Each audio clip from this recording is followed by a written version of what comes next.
Highway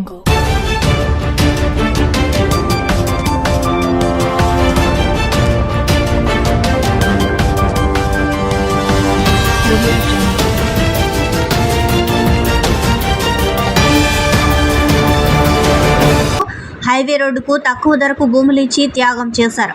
అటువంటి రైతులకు పొలాలకు వెళ్లడానికి రస్తా సౌకర్యం వెంటనే కల్పించాలని ఏపీ రైతు సంఘం జిల్లా ప్రధాన కార్యదర్శి జి రామకృష్ణ డిమాండ్ చేశారు. ఈరోజు కర్నూలు కలెక్టర్ కార్యాలయంలో నూతనపల్లి గ్రామ సర్పంచ్ బాలస్వామి ఆధ్వర్యంలో పొలాలకు వెళ్లడానికి దారి కల్పించాలని ధర్నా జరిగింది. ధర్నా కార్యక్రమంలో రైతులు పెద్ద ఎత్తున పాల్గొన్నారు. ఈ సందర్భంగా రైతు సంఘం జిల్లా ప్రధాన కార్యదర్శి జి రామకృష్ణ మాట్లాడుతూ రైతుల భూములు తీసుకుని తక్కువ నష్టపరిహారం ఇవ్వడమే కాకుండా మిగిలిన భూములకు పోవడానికి రస్తా లేకుండా చేయడం చాలా దుర్మార్గమని ఆయన ఆవేదన వ్యక్తం చేశారు.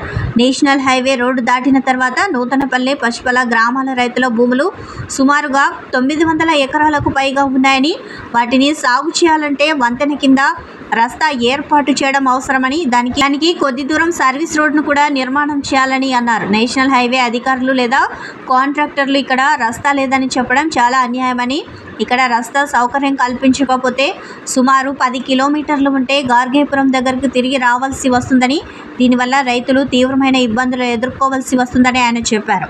భూములు కలిగిన రైతులకు మద్దతుగా గ్రామ రైతులందరినీ చుట్టుపక్కల గ్రామాల రైతుల యొక్క సహకారంతో ఆందోళనను ఉధృతం చేయవలసి వస్తుందని వారు హెచ్చరించారు.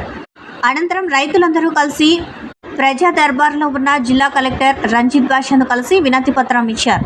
ఈ సందర్భంగా కలెక్టర్ స్పందిస్తూ వెంటనే గ్రామానికి వెళ్లి పరిశీలన చేసి అక్కడున్న పరిస్థితులను రిపోర్ట్ ఇవ్వాలని డిఆర్ఓ చిరంజీవిని ఆదేశించారు. ఈ కార్యక్రమంలో శేఖర్, వెంకట్, రాముడు, రమణ, శ్రీనివాసులు, కృష్ణ మరియు రైతులు పెద్ద ఎత్తున పాల్గొన్నారు. భూములకు రోడ్డు సౌకర్యం కల్పించాలని చెప్పేసి కోరుతూ ఉన్నారు. గత 2 సంవత్సరాల క్రితం వాళ్ళ భూములను ఈ నేషనల్ హైవే ఏదైతే ఉందో, అంటే తాండ్రపాడు నుంచి గార్గేపురం వరకు అంటే అమరావతికి పోయేటువంటి రోడ్డుకు వాళ్ళ భూములను చాలా కారు చౌకగా ఇచ్చి త్యాగం చేసినటువంటి పరిస్థితి ఉంది. కానీ ఆ భూములు త్యాగం చేసిన రైతులకు ఈరోజు మన నేషనల్ హైవే రోడ్డు అవతల సుమారుగా 800-900 ఎకరాలు అంటే అత్యధిక భూమి అక్కడే సాగు చేస్తున్నటువంటి పరిస్థితి ఉంది.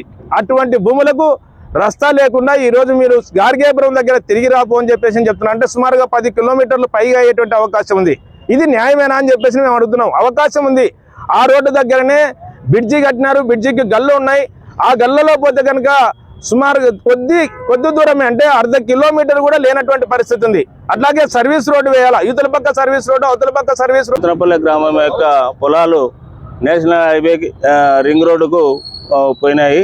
కాకపోతే రింగ్ రోడ్డు అవతల దాదాపుగా 700 నుంచి 900 ఎకరాల పొలం ఉంది. ఇంతకుముందు గతంలోనే హంద్రినీవా గురించి కాలువ వేసినప్పుడే దాదాపుగా 300 ఎకరాలు బీళ్లు ఆరిపోయినాయి. ఇప్పుడు రింగ్ రోడ్డు పుణ్యమా అంటూ దాదాపు మళ్ళీ ఒక 350 నుంచి 450 ఎకరాలు బీడు అయ్యే అవకాశాలు ఉన్నాయి. ఎందుకంటే అటువైపు పోవాలంటే రుద్రవరం వైపు నుంచి కానీ, ఇటువైపు రావాలంటే గార్గేపురం వైపు నుంచి రావాలి. దాదాపుగా అక్కడ 10 కిలోమీటర్లు, ఇక్కడ 10 కిలోమీటర్లు రావాలి. చాలా రోడ్ డిస్టెన్స్ ఉంది కాబట్టి రైతు కూలీలు కానీ, రైతులు కానీ అవతల పొలాలు చేసుకోవాలంటే చాలా ఇబ్బంది పడుతున్నారు. కాబట్టి వెంటనే నేషనల్ హైవే వారు స్పందించి మా గ్రామానికి సర్వీస్ రోడ్లు అటువైపు ఇటువైపు సర్వీస్ రోడ్లు కల్పించి అక్కడే ఒక 3 టన్నర్లు నిర్మించా, 2 టన్నర్లు నీటికి పోయినా కూడా 1 టన్నర్ మిగులుతుంది. దాంట్లో రహదారి నిర్మాణం చేయవలసిందిగా కలెక్టర్ గారి దృష్టికి తీసుకొస్తున్నాం. వెంటనే